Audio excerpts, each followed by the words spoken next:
ശ്രീനാരായണ ഗുരു കവിത. ഈ കവിത കുറിച്ച് പറയുമ്പോൾ ഒരാളെ എനിക്ക് ഓർക്കാതിരിക്കാൻ കഴിയില്ല. കാരണം ഇത് മെറോളിൽ വിനോദ് ഉണ്ടായിരുന്നു. വിനോദ് എന്നോട് പറഞ്ഞു, ഗുരുവിനെ കുറിച്ച് ഒരു ആർട്ടിക്കിൾ എഴുതണം, എഴുതിയിട്ട് അവിടെ അവതരിപ്പിക്കണം. അങ്ങനെയാണ് ഞാനൊരു ആർട്ടിക്കിൾ എഴുതി കഴിഞ്ഞപ്പോൾ അത് തീരുമ്പോൾ നാവിൽ വന്ന വാക്കിങ്ങനെയായിരുന്നു: ഇവിടിനി ഒരു ജന്മം അവിടേക്ക് ലഭ്യമെങ്കിൽ കനിയുക വേണമെന്ന് കേരളത്തിൽ പിറക്കും. അത്രയും എഴുതി അവസാനിപ്പിക്കണമെന്ന് വിചാരിച്ച, പക്ഷേ തുടർന്ന് കവിത ഒരു മുഴുവൻ കവിതയും അങ്ങ് എഴുതി. അവിടെ അവതരിപ്പിക്കാൻ പറ്റിയില്ല. ഞാനവിടെ നിന്ന് രോഹിണിക്ക് പോകുന്നു. പിന്നീട് ഒരിക്കല് ദ്വാരകയിലെ ശ്രീനാരായണ കേന്ദ്രത്തിലെ നമ്മുടെ കേരള സ്കൂളിന്റെ മാനേജരായിരുന്ന അശോകൻ സാറ്, അദ്ദേഹം ഇപ്പോഴില്ല, മരിച്ചുപോയി. അദ്ദേഹം ആവശ്യപ്പെട്ടിട്ട് ഞാനൊരിക്കൽ അവിടെ പോയി ഈ കവിത അവതരിപ്പിക്കുകയുണ്ടായി. ആ കവിത ഇങ്ങനെയാണ്: ഇവിടിനിയും ഒരു ജന്മം അവിടേക്കു ലഭ്യമെങ്കിൽ കനിയുക വേണമൊന്നേ കേരളത്തിൽ പിറക്കാൻ. ഇവിടിനി ഒരു ജന്മം അവിടേക്കു ലഭ്യമെങ്കിൽ കനിയുക വേണമൊന്നീ കേരളത്തിൽ പിറക്കാൻ.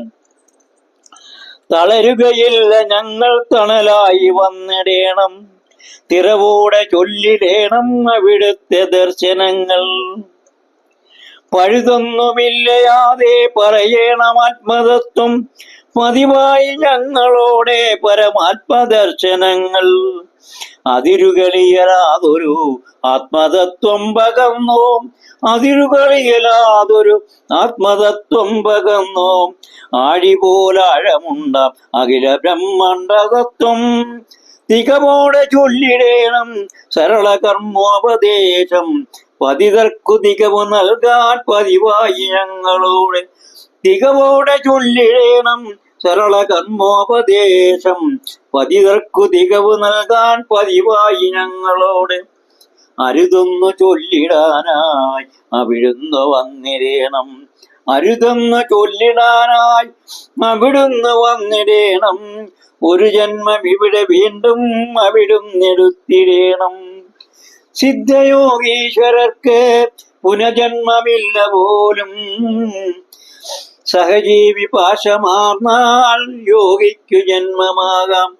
സിദ്ധയോഗീശ്വരർക്ക് പുനജന്മമില്ല പോലും, സഹജീവി സ്നേഹപാശാൽ യോഗിക്കു ജന്മമാകാം.